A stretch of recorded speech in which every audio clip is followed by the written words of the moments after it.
হযরত ওমর আল্লাহর নবীর চেহারার দিকে তাকিয়ে, হযরত ওমরের হাতও কাঁপে, তরবারি চপচপ করতেছে, তরবারি পড়ে গেল। হযরত ওমর নবীর বুকে মাথা দিয়ে বলে, ইয়া রাসূলুল্লাহ, এসেছিলাম আপনার মাথা নিতে, কিন্তু আপনার মাথা নিয়ে যাব না, খালি হাতেও ফিরবো না, এসেছি আপনার মাথা নিতে, আর ফিরবো দিনের কালেমা নিয়ে। জোরে বলেন আল্লাহু আকবার। হযরত ওমর যখন ইসলাম গ্রহণ করলেন, আল্লাহর নবী আনন্দে দুখানা চোখ দিয়ে পানি পড়তেছে। হযরত ওমর বলে, হুজুর এখানে কোনো কথা হবে না, হুজুর চলেন আমরা কাবার চত্বরে গিয়ে তাকবীর দিব, মিছিল করব, ওখানে আজকে ইসলামী আন্দোলনের সমাবেশ হবে। আল্লাহর নবী বললেন, আবু জেহেল। ওমর বলতেছে, রাসূলুল্লাহ, আবু জেহেলের তো ক্ষমতা কিছু ছিল না, আবু জেহেলের ক্ষমতা ছিলাম আমি এবং কিছু প্রশাসন, আমরাই। প্রশাসন যেহেতু নাই, আবু জেহেলের ক্ষমতার 2 মিনিটও টিকবে না। কিয়ামত পর্যন্ত প্রশাসন থাকবে যতক্ষণ, জালেমের ক্ষমতা থাকবে ততক্ষণ। প্রশাসন যখন 0 টলারেন্স হবে, রান্না করা খাবার আল্লাহ খেতে দেয়নি, ভবিষ্যৎও দিবে না। হযরত ওমর আল্লাহর নবীকে বললেন, হুজুর দাঁড়াও ভাই, দাঁড়াও দাঁড়াও। আল্লাহর নবী বললেন, ইয়া রাসূলুল্লাহ। ওমর বললেন, হুজুর চলেন আমরা তাকবীর দিব। এবার আমি আল্লাহু আকবার তাকবীরের জন্মের কথা বলতেছি, পরে দেন, আগে জন্ম শোনেন। হযরত ওমর সামনে গেলেন, কাবার চত্বরে মাতাবের ভিতরে আল্লাহর নবী ইসলামী আন্দোলনের বীর সিপাহসালারকে সামনে নিয়ে হযরত ওমর নতুন মুসলমান হয়ে বাঘের মতো সেই দিন তাকবীর দিয়েছিলেন। সাহাবারা পিছন থেকে ধরেছিলেন, আল্লাহু আকবার।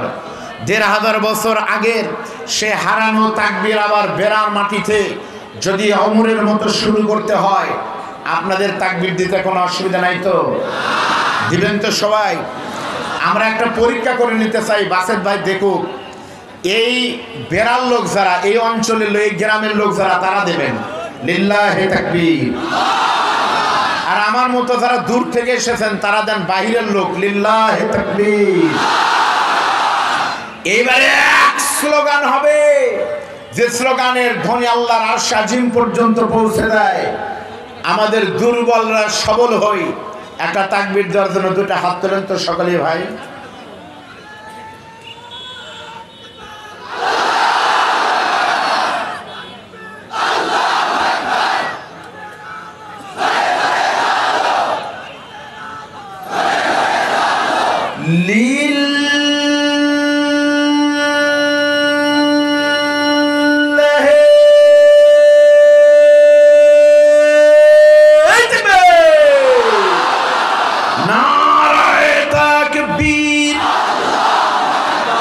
দুনিয়ার মুসলিম,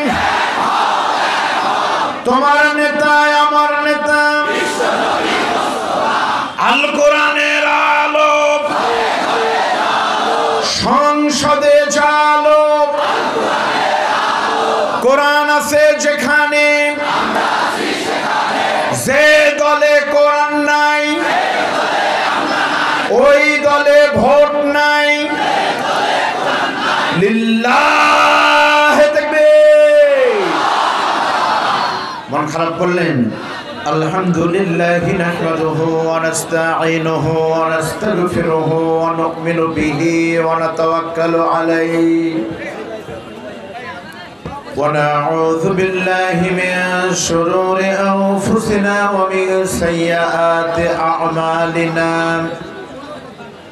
من يهده الله فلا مضل له ومن يضلله فلا هادي له ونشهد أن لا إله إلا الله وحده لا شريك له ونشهد أن سيدنا وحبيبنا ومولانا محمدا عبده ورسوله الذي أرسله بالحق بشيرا ونذيرا وداعيا إلى الله بإذنه وسراجا منيرا.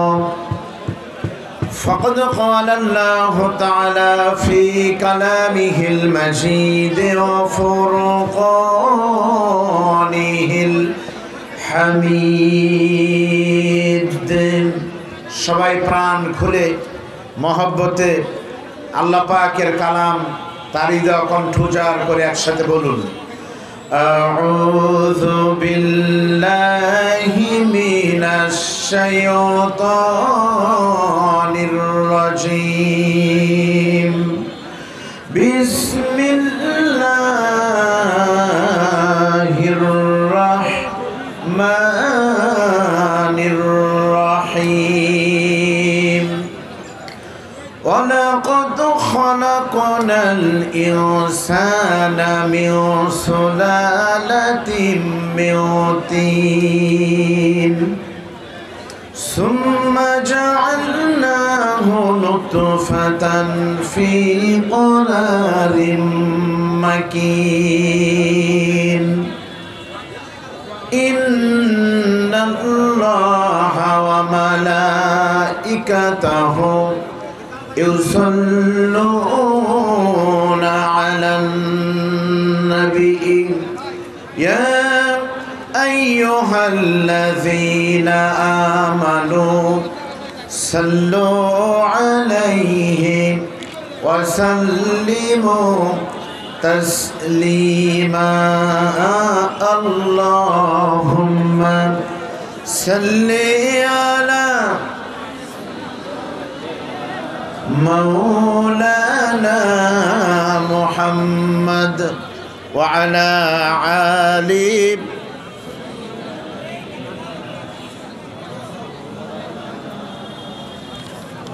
मुझे कुछ मिले या ना मिले मोहम्मद मिले, यानी वो शै जिसे अल्लाह मिले, बलागल उला बिकमालिही कशफत दुजा बिजमालिही हसनत जमीउ खिसालिही सल्लु अलैहि। আলহামদুলিল্লাহ, পৃথিবীর মানচিত্রে ১৮৭টি দেশের মাঝে ছোট্ট একটি দেশ, প্রায় ২.৫ লক্ষ মসজিদ, লক্ষ লক্ষ মাদ্রাসা দিয়ে সাজানো আমাদের প্রিয় মাতৃভূমি, লাল ও সবুজের পতাকাতে মরানো বাংলাদেশের উত্তর জনপদের অন্যতম বৃহত্তম প্রাচীন ঐতিহ্যের সমৃদ্ধ একটি জেলার নাম হল আপনাদের পাবনা। পাবনা জেলার ঐতিহ্যবাহী বেড়ার তানবিরুল উম্মাহ মডেল মাদ্রাসার আয়োজনে এলাকার সকল মানুষের সার্বিক সহযোগিতায় মহান আল্লাহ সুবহানাহু ওয়া তাআলার অনুপম কৃপায় আজকে এই বেড়ার সরকারি কলেজ মাঠে আয়োজিত দিনের বেলায় তাফসিরুল কোরআন মাহফিলের সভাপতি হিসেবে রব্বে কারিম যাকে ইজ্জত দান করেছেন, আজকের মাহফিলের সম্মানিত সভাপতিকে আমি আমার হৃদয়ের অন্তরস্থল থেকে মোবারকবাদ জানাচ্ছি। হাফেজ মাওলানা মোহাম্মদ ওয়াসিম মাহমুদ ফাদ্দালাল্লাহু মাশকুরা।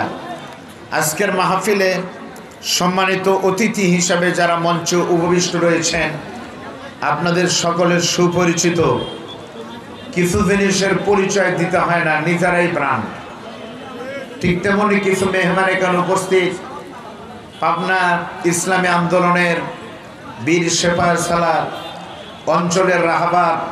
আমার তো মনে হয় এমন কোনো গ্রাম নাই, পাড়া নাই যার পদচারণা বৃহত্তর পাবনায় পড়ে নাই, খুব সম্ভবত। আমার পিতৃতুল্য ওস্তাদতুল্য মুরব্বী, মাজলুম নির্যাতিত কোরআনের সৈনিক, আমার ওস্তাদতুল্য জনাব মাওলানা আব্দুর রহিম আতাল আল্লাহু উমরাহু বারাকাল্লাহু ফি হায়াতি।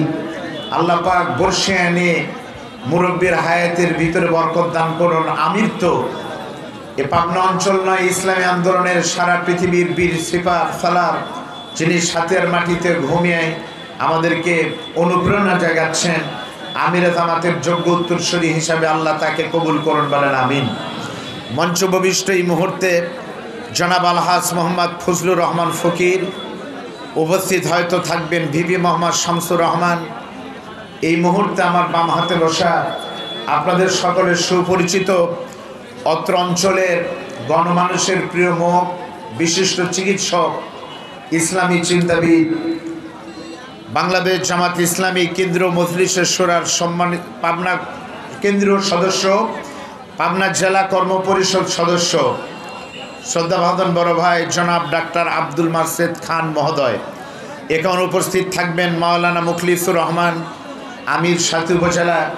ডান হাতে বসা প্রিয় দিনী ভাই জনাব মাওলানা আতর রহমান থাকবেন। সম্মানিত ভাই জনাব মিজানুর রহমান, জনাব আবুল বাশার মোল্লা, গোলাম রব্বানী, আলহাজ আমির আলী ফকির, জনাব আলহাজ রায়হান আলী, মোস্তাফিজুর রহমান সহ মাহফিলের বন্ধুবর পরিচালক আব্দুর রহিম এবং নাম না জানা অনেক বড় বড় মেহমান ইতিমধ্যে এখানে উপস্থিত হয়েছেন।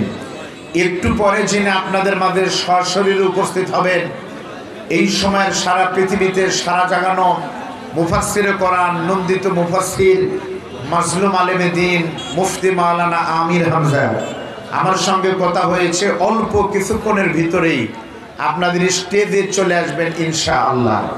এই মুহূর্তে আমার সামনে বসা কোরআন পাগল মুসলমান ভাইয়েরা, পর্দার অন্তরালের মা বোনেরা, প্রশাসনের ভাইয়েরা, সাংবাদিক বন্ধুগণ, মিডিয়ার বন্ধুগণ, সকলকে নিয়ে আল্লাহ পাকের দরবারে শুকর করি যে আল্লাহ তাআলা আমাদেরকে আজকে উন্মুক্ত ময়দানে সুন্দর পরিবেশে কোরআন শোনার এবং বলার সুযোগ করে দিয়েছেন।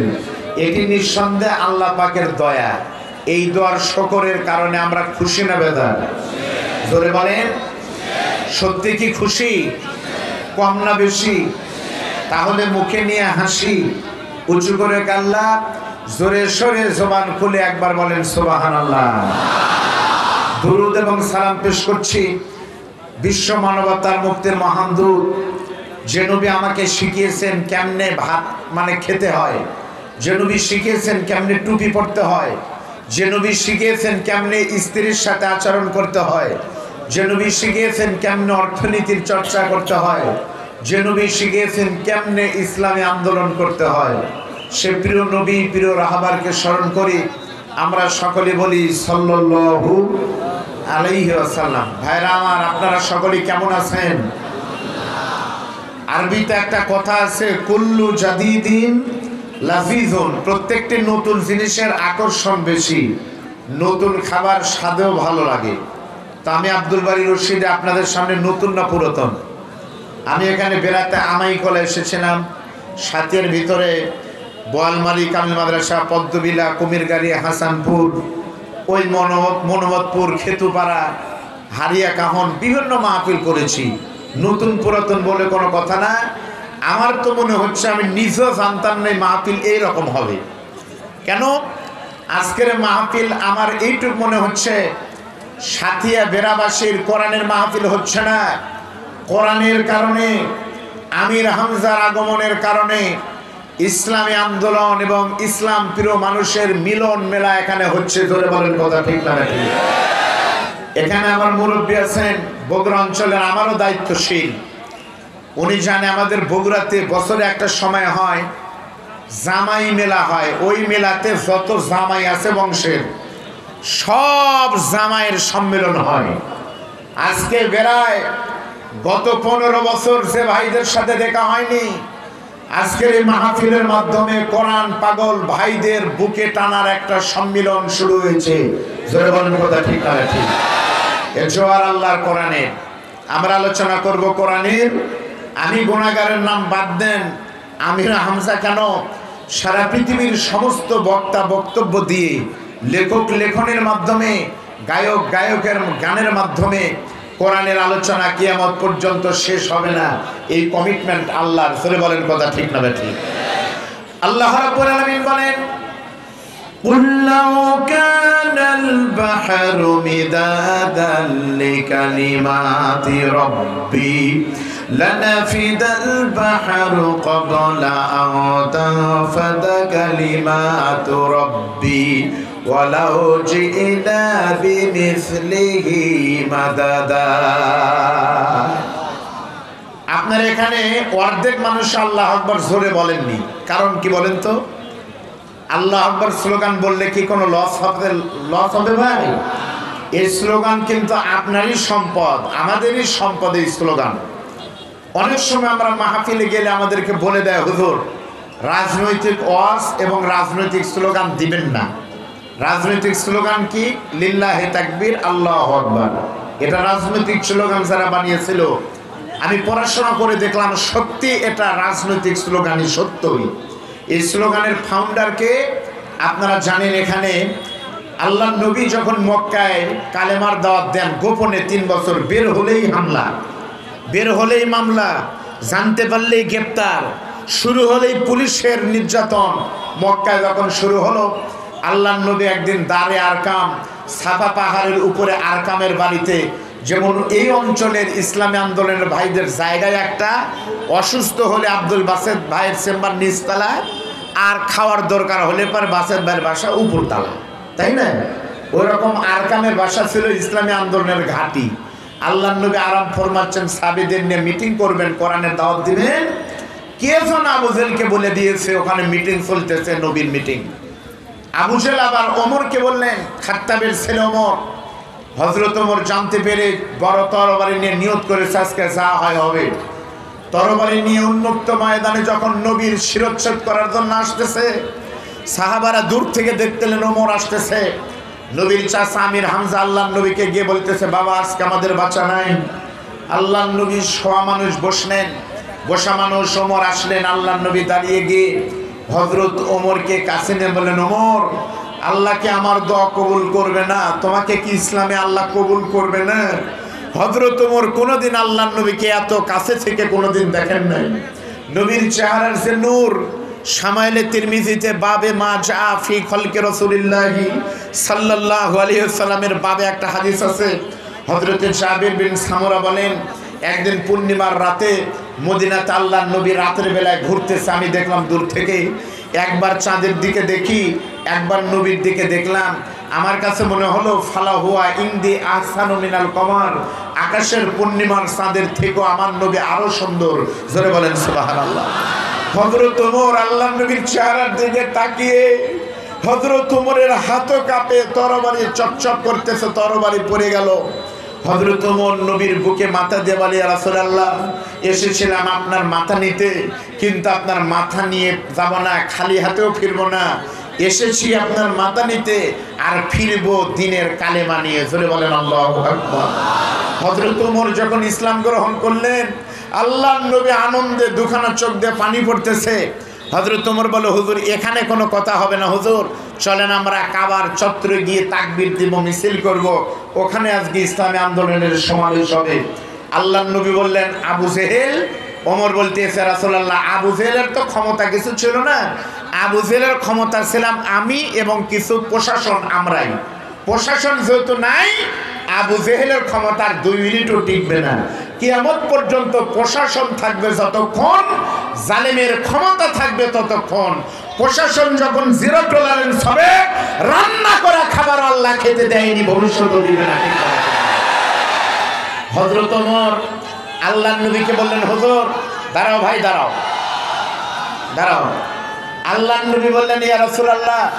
ওমর বললেন, হুজুর চলেন আমরা তাকবীর দিব। এবার আমি আল্লাহু আকবার তাকবীরের জন্মের কথা বলতেছি, পরে দেন, আগে জন্ম শোনেন।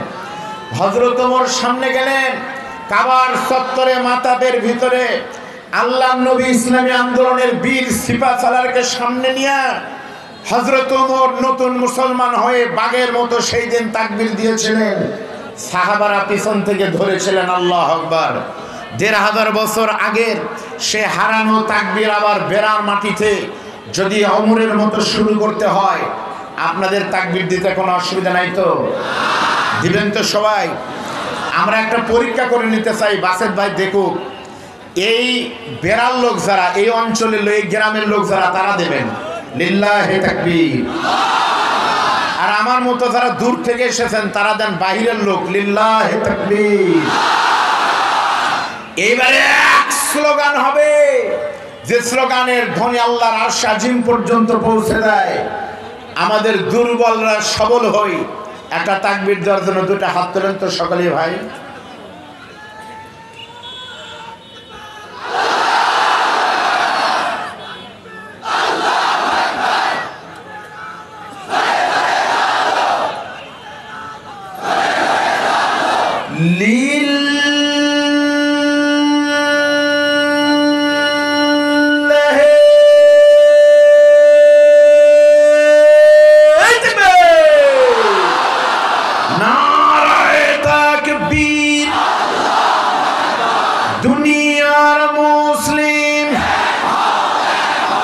তোমার নেতা আমার নেতা আল কোরআনের আলো সংসদে চালো কোরআন আছে যেখানে যে দলে কোরআন নাই ওই দলে ভোট নাই লিল্লাহে তাকবীর। মন খারাপ করলেন? আল্লাহ রাব্বুল আলামিন বলেন, যদি পবিত্র কোরআনের আল্লাহর কালামের ব্যাখ্যা বা আল্লাহর কথা লেখার জন্য সাগরের পানি যদি কালি হয়, লিখতে লিখতে সাগরের পানি এক সময় সব শেষ হয়ে যাবে, অনুরূপ আরেকটা সাগরের পানিও যদি লিখতে দেওয়া হয়, আরেকটা সাগরের পানি কালি সব শেষ হয়ে যাবে, তবুও কোরআনের ব্যাখ্যা আল্লাহর কথা কখনো শেষ হবে না। ধরে বলেন সুবহানাল্লাহ। সে কোরআন থেকে আমি আপনাদের সামনে পবিত্র কোরআনের কারিমের সূরা মুমিনুন থেকে মাত্র 2টি আয়াতে কারিমা তেলাওয়াত করেছি। এখান থেকে কিছু কথা বলতে চাই। ভাই, আপনারা যারা দাঁড়ায় আছেন, কোন আশায় দাঁড়ায় আছেন বলেন তো? কি দুঃখ আপনাদের? দুঃখটার নাম বলেন। বসেন, আমরা আলোচনা করব কোরআন থেকে। আপনাদের টেনশন নাই, আমি হামজা ভাই রওনা দিয়েছে, চলে আসবে। টেনশন আছে আপনাদের? অসুবিধা নাই। আপনাকে আমার ভাষা বুঝতে পারতেছেন ভাই? আমি তো পাবনা ওয়াজ করি, আঞ্চলিক ভাষার কথা বললে আপনারা পাবনার লোক কেউ না বুঝলেও বগুড়ার সাথে সম্পর্ক, স্যার যেহেতু প্রত্যেক সপ্তাহে বগুড়া যায়, উনি বুঝবে। আমাদের বগুড়ার ভাষা এরকম, মামুতে আলু আলু, ওই কাউলের সোনাককে লিয়ে আলু, খালি আলু আর আলু। গতকাল আমার জয়পুরহাটে মাহফিল ছিল। জয়পুরহাট আর বগুড়ার নওগাঁর লোকেরা গরুকে বলে আপনি আর বাপেক বলে তুই। গরুকে বলে আপনি খাবেন খাবেন গুদগুদাবিন না, আর বাপেক বলে কে বা তুই খাসু, এরকম একটা টান মারে। আপনাদের পাবনারও আঞ্চলিক ভাষা আমি জানি। আপনাদের আঞ্চলিক ভাষা যদি বগুড়ার কোনো লোকে বলতে দেওয়া হয়, পারবে না, অর্থ বুঝবে না। আপনারা বলেন গেদা কনে গেছিলি? কয় শহের বিদিন। কি কামে গেছিলি? কয় গুরদি উরুম মুরুম খায়া লায়মায় কুরহির বাচ্চা নেয় তারপর আসতেছি। ও কোনে কয় টাক্কিজিন। বগুড়ার লোক টাক্কিজিন মানে জানেই নাকি? আমি আপনাদের আঞ্চলিক না, শুদ্ধ ভাষায় কিছু কথা বলতে চাই। আল্লাহ কবুল করুন, বলেন আমিন। আমি আপনাদের সামনে যে কোরআনের আয়াত পড়লাম সূরা মুমিনুন, এই সূরাটা আল্লাহর নবীর মাক্কি জীবনে, মক্কার ইনিংসে প্রথম জীবনে অবতীর্ণ হয়। তাফসীরের ভাষায় এই সূরাকে মাক্কি বলা হয়। ধরে বলেন কি বলা হয়?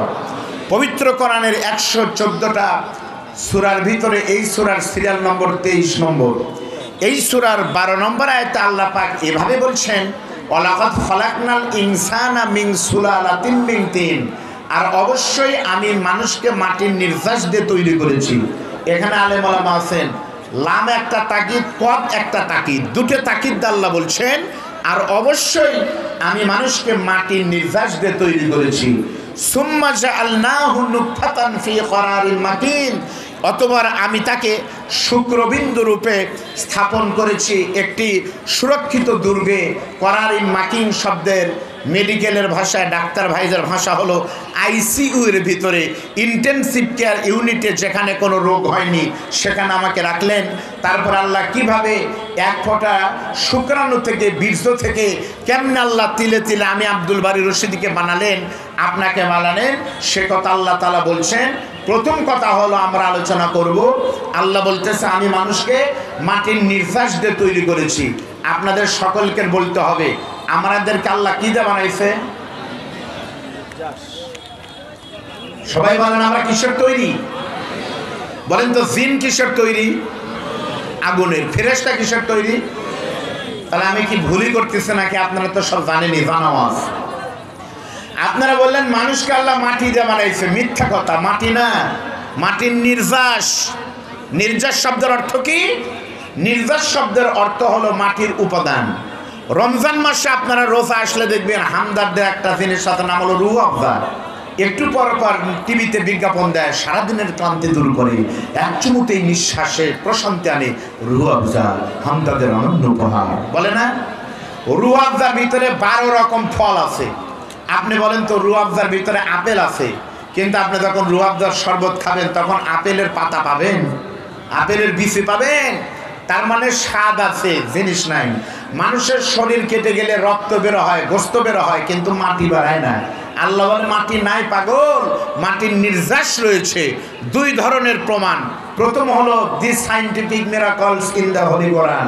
পবিত্র কোরআনে ডিরেক্ট 1000 আয়াত রয়েছে বিজ্ঞানের। প্রথম কথা হলো মাটি কিভাবে আল্লাহ বানালেন। মানুষ, মাটির উপাদান আর মানুষের শরীরের উপাদান একই রকম। মাটিতে আছে nitrogen, hydrogen, oxygen, magnesium, potassium, এগুলোই তো আছে ভাই মানুষের শরীরের ভিতরে, তাই আছে। ধরে বলেন আল্লাহু আকবার। বিজ্ঞান বলতেছে ওয়া সত্য, আল্লাহ যা বলেছে কথা সত্য, মানুষের শরীরে মাটি আছে। বিজ্ঞান দিয়ে প্রুভ হয়ে গেল। তাফসীর কি বলতেছে? তাফসীরের ভাষায় মানুষ মাটির তৈরি, তার জবাব হলো 3টি। আপনাদের একদম মুখস্থ করতে হবে। মানুষ মাটির তৈরি, মাটির নির্যাস দিয়ে তৈরি, তার জবাব কয়টি? 3টি। কি কি? মানুষ মাটির তৈরি। প্রথম নম্বর ব্যাখ্যা হলো, আপনারা খেয়াল করেন, খুব সাধারণ কথা, আমি কিছু কথা বলে বিদায় নিব। প্রথম জবাব হলো, আমাদের সকলের আদি পিতা, পৃথিবীর প্রথম সৃষ্টি, প্রথম মানুষ আবুল বাশার আদমকে বলেন তো আল্লাহ কি দেওয়া নাইছে? জোরে কোন? তাহলে আমাদের বাপ কিন্তু তৈরি হয়েছে মাটি দিয়ে, ঠিক না? মাটির আদমকে প্রথম সৃষ্টি করিয়া ঘোষণা দিলে তুমি শ্রেষ্ঠ বলিয়া, তাহলে আমাদের বাপ নিজেই কিন্তু মাটি দিয়ে আল্লাহ বানাইছে। প্রথম ব্যাখ্যা হলো, যেহেতু আমাদের বাপ নিজেই মাটির তৈরি, সেজন্য কিয়ামত পর্যন্ত দুনিয়াতে যত আদম সন্তানের জন্ম হবে, বাবা মাটি হওয়ার কারণে ছেলেরা, সন্তানেরা অটোমেটিক মাটি হবে। প্রথম জবাব হলো, আমার বাপ মাটি, আমিও মাটি। এটাই হলো কথা, ব্যাখ্যা। আমাদের বাংলাদেশে কেউ কেউ বলে মানুষ বানর থেকে এসেছে। আপনারা কি একমত? আপনারা একমত না, কিন্তু আমি একমত। আমার হিসাবে তারাই ঠিক আছে। কেমনে? আগেই চোখ বড় বড় করে নাগে তাকান। মানুষ বানর থেকে এসেছে এটা বলেছে মিস্টার ডারউইন। আসলে বিজ্ঞান কখন কি বলে তার ঠিক নাই। কার্ল মার্কস বলেছে একরকম, লেনিন বলেছে একরকম, স্টালিন বলেছে একরকম, আইনস্টাইন আরেক রকম, ডারউইন বলেছে আরেক রকম। বিজ্ঞান এক সময় বলল মানুষ এসেছে সূর্য পৃথিবীর চারদিকে ঘুরে, তারপরে বলল না সূর্য না পৃথিবী ঘুরে, তারপর বলল দুটোই ভুল, সূর্যও ঘুরে পৃথিবীও ঘুরে, আমরা বলছি সাথে তোমাদের মাথাও ঘুরে। ঠিক না? বলে মানুষ বানর থেকে এসেছে, ডারউইন কথা বলেছে। ডারউইন খ্রিস্টান মত করছিল, তার কথা ঠিক। এই বাংলাদেশে যারা ডারউইনের মতবাদকে প্রতিষ্ঠিত করতে চায়, যারা আমাদেরকে শিখিয়েছে মানুষ মাটির তৈরি না বানরের তৈরি, তাদের বক্তব্য ঠিক। এভাবে ডারউইন বলেছে মানুষ বানর থেকে এসেছে, এ আদর্শ বাংলাদেশের কোনো আলেম বিশ্বাস করে না। এ আদর্শ প্রবক্তা বাংলাদেশ হলো ডক্টর জাফর ইকবাল সার। ডক্টর জাফর ইকবাল সার, হার্পিক নিজুম মজুমদার, গংরা, এরা বাংলাদেশে বিশ্বাস করে মানুষ বানর থেকে এসেছে। কথা সত্য। যার জন্মের খবর সে জানে। মানুষ যারা, তারা মনে করে আমি মানুষের বীজ আল্লাহ পয়দা করেছে, আর যারা নিশ্চিত আমার শরীরে বানরের বীজ, তারা বানর হলে আমাদের কোনো আপত্তি নাই। তাহলে বলেন আল্লাহ মানুষকে মাটি যে বানাইছে, তার জবাব মোট কয়টি? প্রথম হলো আমার বাপও যা, আমিও তা। মিলে গেছে তো? দ্বিতীয় নম্বর তাফসীর ইবনে কাসির বের করে দেখেন, এইভাবেই লেখা আছে। সহজ ভাষায় বুঝতে হলে তাফসীরে মারিফুল কোরআন বের করে দেখেন, তাফসীরুল কোরআন মিলে দেখেন, জেলখানার অনন্য উপহার সাইয়্যিদ কুতুবের জিলালিল কোরআন মিলে দেখেন। মানুষ মাটির তৈরি, তার দ্বিতীয় নম্বর ব্যাখ্যা হলো, আমি আব্দুল বারী রশিদি প্রথম যখন মায়ের পেটে এসেছি, আমি কিন্তু পদ্মা নদীতে ভেসে কিন্তু আসি নাই, অথবা বৃষ্টির পানির সাথে কিন্তু পড়ি নাই। নির্দিষ্ট একটা পন্থার মাধ্যমে কিন্তু আমাদের জন্ম হয়েছে। সেই পন্থা হলো আমার মা আর বাবার বৈধ বিয়ের মাধ্যমে, মিলনের মাধ্যমে। ঠিক না ঠিক বলেন? বাবা আনন্দে মাতিয়া সাগরে ভাসায়া সেই যে চলে যায় খবর লয় না, মাজন ধরিয়া উদরে কত কষ্ট করে, 10 মাস পরে পায় প্রসবের বেদনা, এমন দরদি ভাবে কেউ হবে না আমার মা। আমার মা আর বাবা মিলনের মাধ্যমে আমি আসলাম কেমনে? মাও বুঝতে পারেনি, বাবা টের পাইনি আমি ঢুকে গেছি। বাবার শুক্রাণু হয়ে মায়ের ডিম্বাণুতে, কেউ কিন্তু টের পাইনি তখন। মা বুঝতে পেরেছে পরের মাসে যখন আমার মা অসুস্থ হওয়ার কথা ছিল কিন্তু হয়নি। মায়ের অসুস্থতা যখন হয়নি, মিন্স যখন হয়নি, মা বলতেছে আমার বাবাকেও স্বামী আমার সন্দেহ হচ্ছে, মনে হয় কিছু হয়েছে। স্বামী তখন বলতেছে ধুর কি কও, এমন তো হওয়ার কথা না। এইবার স্ত্রী বলতেছে স্বামী গো আপনি কোন জায়গায়? বউ তখন বলতেছে কোন জায়গায়? স্বামী বলতেছে আমি এখন সিএনবি বাজার বেড়াতে আসি। বলতেছে আসার সময় আপনি একটা যন্ত্র কিনে নিয়ে আসবেন, ডাক্তারদের কাছে পাওয়া যায়, নাম হলো ইজি বেবি টেস্ট, সন্তান পরীক্ষা করার যন্ত্র। বিবির কথা মতো স্বামী বাড়ি থেকে আসার সময় বাজার থেকে একটা ইজি বেবি টেস্ট কিনে না যখন বাড়িতে এসেছে, নামাজ ফজরের যখন শুরু হয়ে গেছে, চিন্তাগ্রস্ত আমার মা আমার বোন তখন ঘুম থেকে উঠে ওই পেশাবটা একটা পাত্রের ভিতরে নিয়ে ইজি বেবি টেস্ট পরীক্ষা করার যন্ত্র একটা ফিরে নিয়ে পেশাবের ভিতরে দিয়েছে। বিজ্ঞান প্রমাণ করেছে পেটে যদি সন্তান থাকে, ভাইজান বুঝতে পারতেছে কথা, তখন ওই জায়গায় কিন্তু একটা সিগন্যাল বেজে উঠবে, সবুজ রং কিন্তু সম্ভবত ধারণ করে, তখন বোঝা যায় পেটের ভিতরে বাচ্চা আছে। বিবি যখন বুঝতে পারে ওই জায়গাটা সবুজ হয়ে গেছে, বিবি তখন এক দৌড়ে গিয়া স্বামীর বুকের উপরে মাথা দিয়ে বলে স্বামী গো, এই যন্ত্র প্রমাণ করতেছে আমার পেটে বাচ্চা আছে, এখন থেকে 10 মাস পরে আল্লাহ যদি বাচ্চা রাখে আমি মা হব, আর আপনি সন্তানের বাবা হবে। এই যে খেলা শুরু হয়ে গেল। প্রথম কিন্তু ঢুকেছিলাম এক পটা নাপাক বীর্য, ঠিক না ভাই? শুক্রাণু কিন্তু ঢুকলাম। আচ্ছা বলেন তো, প্রত্যেকটা প্রাণীর শুক্রাণু যেটা, এই বীজ উৎপন্ন হয় কিন্তু রক্ত থেকে, রক্ত উৎপন্ন হয় খাদ্য থেকে, আর পৃথিবীর প্রত্যেকটি খাদ্য উৎপন্ন হয়, বুঝে থাকলে বলেন কোথায় থেকে? জোরে বলেন। তাহলে বীজ আসলো মাটির রক্ত থেকে, রক্ত আসে খাদ্য থেকে, আর খাদ্য উৎপন্ন হয় সব খাবার, শুধু বিড়ি আর সিগারেট মাটি ছাড়াই হয়, তাই না? এই তো মুক্তা আমির হামজা আসতেছে। আমি কুষ্টিয়া বিশ্ববিদ্যালয়ে পড়াশোনা করেছি এট এ টাইমিং। আমির হামজা, আমি, আব্দুল হাই, সাইফুল্লাহ, আমরা একই কোম্পানি, খালি মডেল ভিন্ন।